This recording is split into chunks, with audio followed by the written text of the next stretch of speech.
Bread pizza చేద్దామని start చేసా. First అయితే carrot, capsicum, cabbage, red chilli cut చేసి పెట్టుకున్నా. 2 ఎగ్స్ కూడా తీసుకుని అందులో కొంచెం సాల్ట్ అండ్ కారం వేసి కలిపేసా. తర్వాత ప్యాన్ పెట్టి ఆయిల్ హీట్ అయ్యాక పట్టినన్ని బ్రెడ్ స్లైసెస్ కట్ చేసుకుని పెట్టేసా. కొంచెం టమాటో సాస్ అప్లై చేసి తర్వాత పైన ఎగ్ అయితే వేసాను.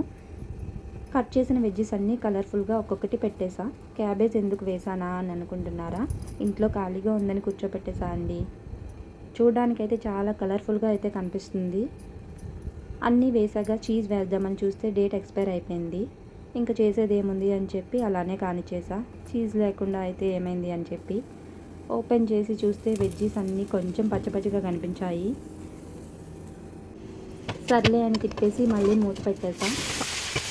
ఫైనల్గా పిజ్జా కట్ చేసి ప్లేట్లో పెట్టేసి శాండ్విచ్లా మడత పెట్టి టేస్ట్ చేసా. అందరూ హైప్ ఇచ్చినంత సీన్ లేదు కానీ ఓకే, పర్లేదు. Thank you for watching.